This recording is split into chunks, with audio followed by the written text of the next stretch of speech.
Diana plagiarized my style, stole my gallery representation, and married my mentor. Now her forgeries are exposed while my original work is worth millions. I never thought I'd be writing the story, but after everything that's happened, I need to get it off my chest. This whole mess started back in art school, and honestly, I'm still processing how deep this rabbit hole goes. Diana and I met during our second year. She had this magnetic personality that drew everyone in, including me. We'd spend hours in the studio together, working on our pieces side by side. I was developing what would become my signature technique, layering translucent oils in a way that created these almost ethereal depth effects. It took me months to perfect, countless failed attempts, staying up until 3 in the morning experimenting with different mediums and ratios. Diana would watch me work, asking detailed questions about my process. I was flattered by her interest and happy to share. We were friends, after all, and I believed in supporting each other. She'd bring me coffee during those late studio sessions, and we'd talk about our dreams of making it in the art world. She always seemed more impatient than me, constantly talking about wanting to skip ahead to the success part without putting in the years of development. After graduation, we both moved to the same city, sharing a cramped apartment to save money. I kept perfecting my technique while working part-time jobs to pay rent. Diana seemed to struggle more with finding her artistic voice, often getting frustrated and abandoning pieces halfway through.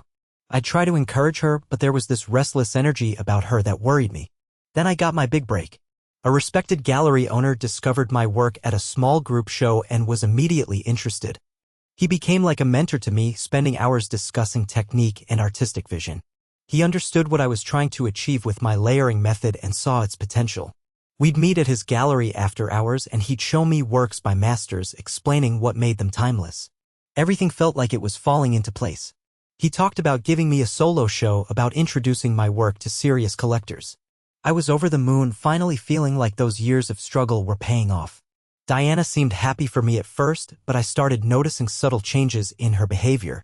She began asking more pointed questions about my conversations with the gallery owner. What exactly did we discuss? What techniques did he think were most important?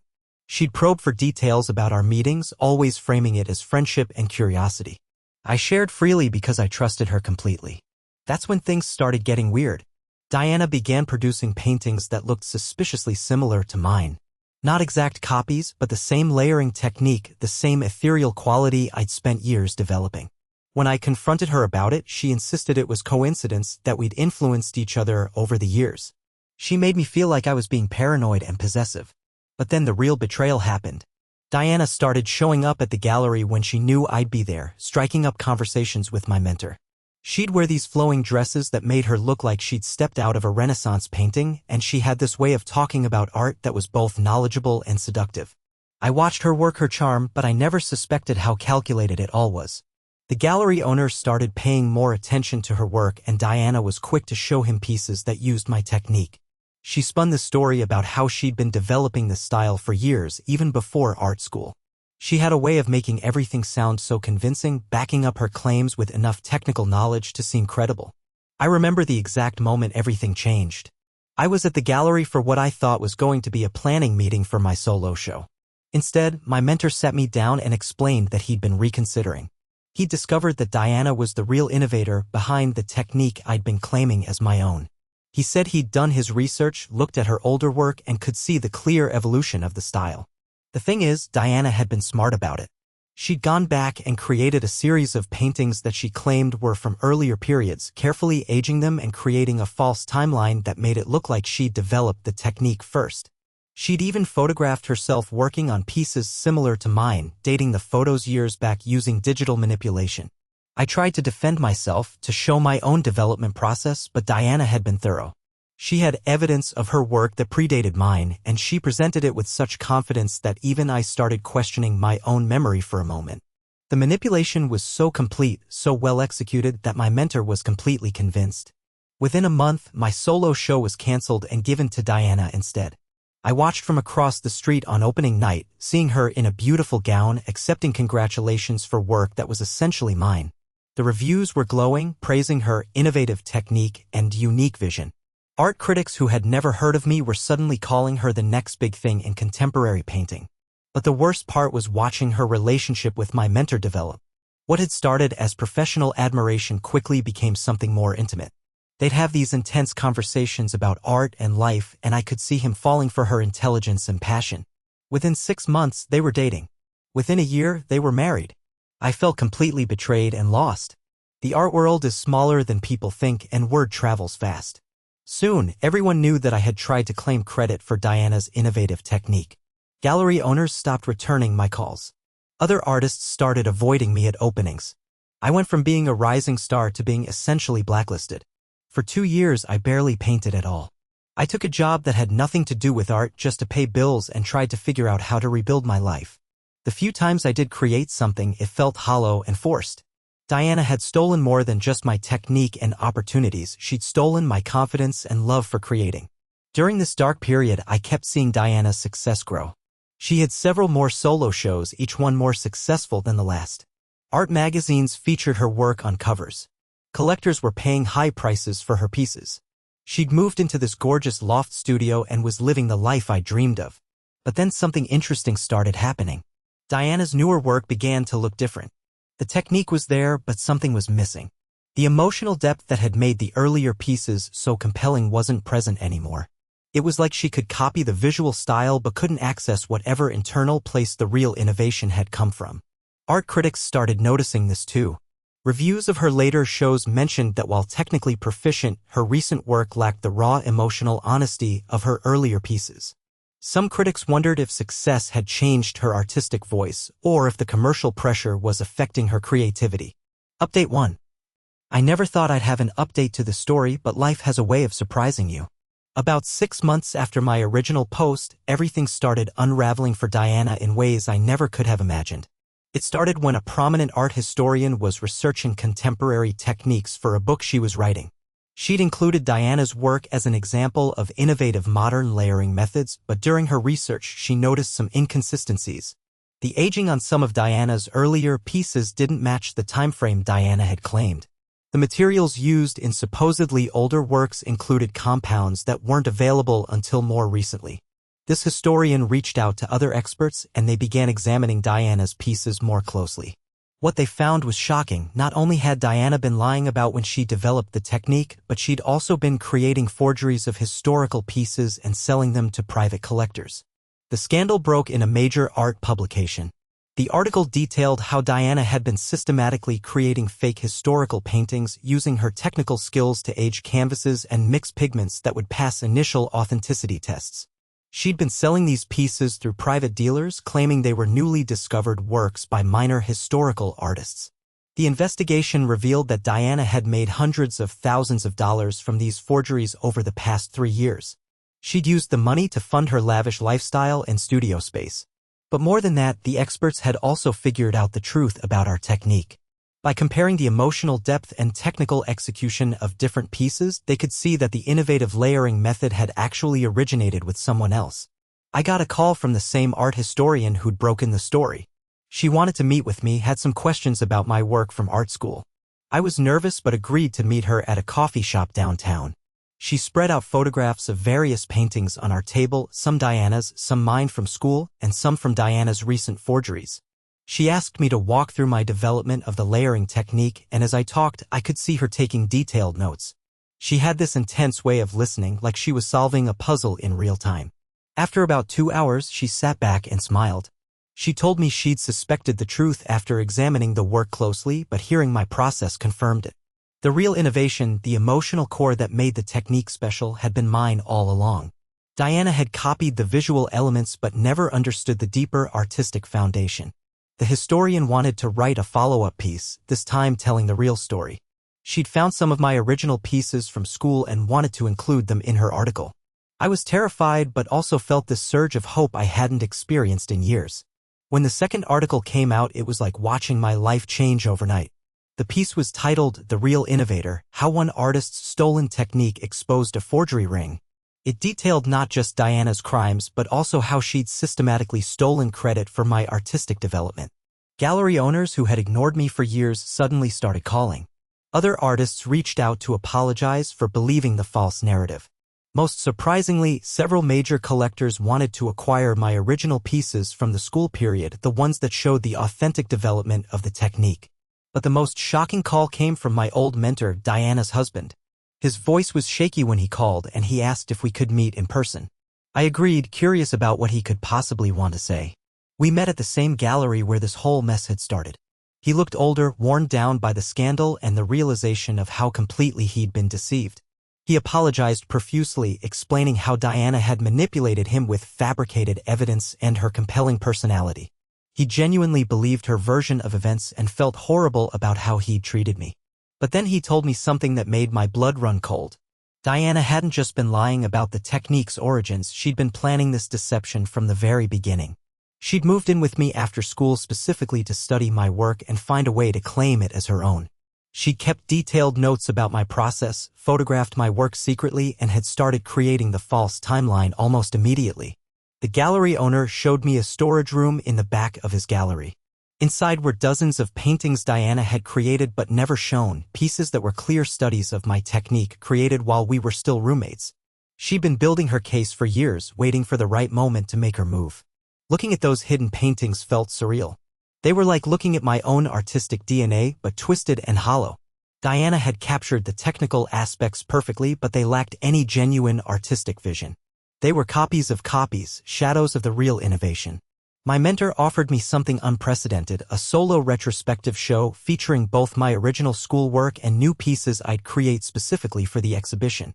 He wanted to make amends and set the record straight publicly. The show would be called Origins, the true story of innovation, and it would tell the complete story of how the technique had really developed. I said yes, but I also made it clear that this wasn't just about vindication. I wanted to create new work that pushed beyond where I'd left off years ago. Diana had stolen 3 years of my artistic development, but she couldn't steal my future. Update 2. The retrospective show was scheduled for 8 months later, which gave me time to create new pieces while the art world continued to reckon with Diana's scandal. During this period, some truly bizarre things started happening that made me realize the story was even stranger than I'd thought. About a month into preparing for the show, I received a letter in the mail with no return address. Inside was a key and a note that simply said Storage Unit 247, Maple Street Storage, Unit paid through next month. I was curious enough to check it out, though I brought a friend with me for safety. The storage unit was filled with more of Diana's work, but these pieces were different from anything I'd seen before. They weren't copies of my technique or historical forgeries. They were raw, emotional paintings that showed real artistic vision. The style was completely different from anything Diana had ever shown publicly, and the level of emotional honesty in them was stunning. I was confused and honestly a bit shaken. These paintings showed that Diana had genuine artistic talent, which made her choice to steal from me even more bewildering. Why would someone with this much natural ability choose to build her career on deception instead of developing her own voice? I took photos of the paintings and tried to figure out what to do with this information. Part of me wanted to ignore it, to let Diana face the consequences of her choices without complicating the narrative. But these pieces showed a side of her I'd never seen, and they raised questions about her motivations that I couldn't ignore. A few weeks later, I got an even stranger call. Diana herself wanted to meet with me. She was facing criminal charges for the forgeries, and her legal team had suggested she try to make amends with people she'd wronged. I was hesitant but ultimately agreed to meet her at a neutral location, a small cafe across town. Diana looked terrible. The confident, radiant person I'd known was gone, replaced by someone who seemed hollowed out by stress and guilt. She started by apologizing, but it felt rehearsed, like something her lawyer had coached her to say. But then she started talking about those paintings in the storage unit, and her whole demeanor changed. She told me she'd been creating those pieces in secret for years, even while she was copying my technique publicly. They were her real artistic voice, but she'd been too afraid to show them to anyone. She was terrified that her authentic work wouldn't be good enough, that she'd be rejected for who she really was as an artist. This fear had driven her to steal from me instead of developing her own style. She saw my technique as a shortcut to success, a way to build a career without the vulnerability of putting her true self out there. But the more successful she became with my stolen work, the more trapped she felt, unable to show her real artistic voice without admitting to the deception. The conversation was surreal. Here was someone who had destroyed my career, sitting across from me and explaining that she'd done it because she was too scared to be herself. I felt angry but also strangely sad for her. She'd had real talent all along but had chosen deception over authenticity, and now she'd lost everything. But then Diana told me something that changed everything. She said her husband, my former mentor, had known about her plan from the beginning. Not just known about it, but had actually suggested it. According to Diana, my mentor had been testing me. He wanted to see if I would fight for my work when challenged or if I'd give up easily. He'd encouraged Diana to copy my technique and present it as her own, thinking it would motivate me to become more assertive about protecting my artistic identity. The plan was supposed to last only a few months. Diana would challenge my ownership of the technique, I'd fight back with evidence and determination, and then my mentor would reveal the truth and praise me for standing up for myself. It was meant to be a lesson in navigating the competitive art world. But things had gone wrong when Diana and my mentor actually started developing feelings for each other. What began as an elaborate test became real emotions, and Diana got caught up in the success her fake persona was bringing her. The temporary deception became a lifestyle, and both of them found themselves too deep in the lie to easily back out. My mentor had tried to end the charade several times, but Diana convinced him to let it continue. She was enjoying the recognition and financial success too much to give it up. Meanwhile, he was falling in love with her and became willing to go along with whatever she wanted. The forgery business had been Diana's idea alone, something she'd started after their marriage when she needed more money to maintain their expensive lifestyle. My mentor claimed he hadn't known about the historical forgeries until the scandal broke. I sat there listening to this story, feeling like my entire understanding of the past few years was crumbling. The betrayal hadn't just been personal, it had been an elaborate manipulation designed to help me that had spiraled completely out of control. I asked Diana why she was telling me this now. She said her marriage was over. My mentor had filed for divorce as soon as the forgery scandal broke. She was facing prison time and had nothing left to lose. But more than that, she wanted me to know the whole truth before I moved forward with my career. She also made an unexpected request. Diana asked if I would consider testifying as a character witness during her sentencing hearing. Not to defend her crimes, but to speak about her artistic ability and the genuine talent she'd shown in those hidden paintings. She wanted the judge to know that she was more than just a forger, that she had real artistic vision that had been corrupted by fear and poor choices. Final update. The month leading up to my retrospective show became the most emotionally complex period of my entire life. I was preparing for what should have been the culmination of my artistic vindication, but Diana's revelations had left me questioning everything I thought I understood about the situation. I spent hours staring at the photos I'd taken of her hidden paintings, trying to reconcile the genuine artistic voice I saw there with the person who had systematically destroyed my career.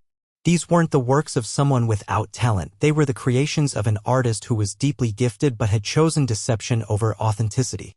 I also couldn't stop thinking about my former mentor's role in all this. The idea that my years of suffering had originated as some twisted test of my character was almost harder to accept than simple betrayal. At least betrayal was straightforward. This felt like psychological manipulation disguised as mentorship. 2 weeks before my show opened, I made a decision that surprised even me. I reached out to Diana's lawyer and agreed to testify at her sentencing hearing. Not because I forgave her, but because I believed in telling the complete truth, even when it was complicated. The hearing was intense. Diana's lawyer presented her as a talented artist who had made terrible choices due to insecurity and pressure. The prosecutor painted her as a calculating criminal who had defrauded collectors and destroyed careers for personal gain. Both narratives were partially true, which made the whole situation feel impossibly complex. When I took the stand, I talked about the paintings I'd found in the storage unit. I testified that while Diana had committed serious crimes and had hurt me deeply, she also possessed genuine artistic talent that shouldn't be overlooked. I said I believed she was capable of rehabilitation and contributing positively to the art world if given the chance. Diana received 3 years in prison, but the judge specifically mentioned my testimony when explaining that the sentence was on the lighter end of the possible range. She would be eligible for parole in 18 months with good behavior. My retrospective opened the following week, and it was everything I had dreamed it would be years earlier. The gallery was packed with collectors, critics, and other artists. The show told the complete story, my original development of the technique, Diana's theft and deception, and my new work that pushed beyond where I'd left off. But the most meaningful moment came during the opening reception. My former mentor approached me, looking nervous and ashamed. He handed me a letter and asked me to read it when I got home. Then he apologized again and left without staying for the rest of the event. The letter was 10 pages long and detailed the complete truth of what had happened. He explained how the test had been his idea, motivated by what he thought was a desire to help me develop the thick skin necessary for artistic success. He admitted that he'd been wrong to manipulate me and that he'd allowed this situation to continue far longer than originally planned because he'd fallen in love with Diana. But then came the twist that made everything finally make sense. My mentor revealed that he'd been dealing with his own crisis of confidence. He'd been in the art world for decades but had never achieved the level of success he'd dreamed of. When he discovered my innovative technique, he'd seen it as his chance to be associated with something truly groundbreaking. The test hadn't really been about toughening me up, it had been about him wanting to feel more important in the discovery of my technique. By creating drama and conflict around it, he'd made himself central to the story.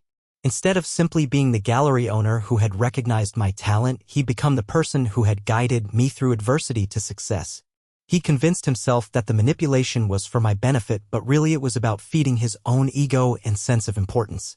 Diana had figured this out and had used his psychological needs to manipulate him in return. They'd both been using each other while destroying my life in the process. The letter ended with him taking full responsibility for everything that had happened. He transferred ownership of several valuable pieces in his personal collection to me, including some historical works that were worth substantial amounts. He was also establishing a foundation to support emerging artists, funded by his own resources as a way of making amends for the harm he'd caused. Reading that letter, I felt a strange sense of closure. The betrayal had been even more complex than I'd realized, involving layers of manipulation and self-deception that went beyond simple jealousy or greed. Everyone involved had been lying to themselves about their motivations, creating a web of deception that had taken years to fully unravel. My new work sold better than I'd ever imagined possible. Collectors were paying six-figure amounts for pieces that showed the authentic development of the technique everyone now knew was mine. Art critics were calling my comeback one of the most compelling stories in contemporary art. But the real victory wasn't financial or professional, it was personal. I'd rediscovered my love for creating, and my new paintings were more emotionally honest and technically accomplished than anything I'd done before. The years of struggle had actually deepened my artistic voice, giving me experiences and perspectives that enriched my work in ways I never could have anticipated. 6 months after the show, I received a letter from Diana in prison. She'd been taking art classes and working on developing her authentic style, the voice I'd glimpsed in those hidden paintings. She thanked me for testifying on her behalf and said she was using her time in prison to confront the fears and insecurities that had led to her crimes. She also told me something that provided the final piece of the puzzle. During their marriage, my former mentor had continued to manipulate her, convincing her that her authentic work wasn't good enough and that she needed to keep copying other styles to maintain her success. He kept her trapped in the deception by systematically undermining her confidence in her real artistic voice. The whole situation had been a toxic cycle of manipulation, with everyone involved, both victim and perpetrator, at different times. Diana had hurt me, but she'd also been psychologically controlled by someone who was supposed to be mentoring both of us. My former mentor had betrayed me, but he'd also been driven by his own deep insecurities and need for validation. Today, my career is thriving in ways I never imagined possible. I have a waiting list of collectors interested in acquiring my work, and I'm represented by one of the most prestigious galleries in the country.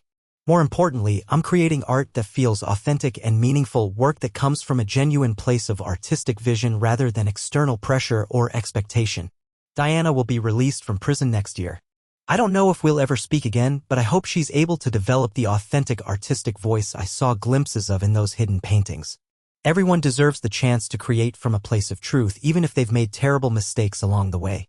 The art world is still talking about this story, using it as a cautionary tale about deception and authenticity in creative fields. But for me, it's become something different, a reminder that the most important thing any artist can do is stay true to their own vision, even when the pressure to compromise feels overwhelming. Sometimes the longest path to success is actually the only one worth taking.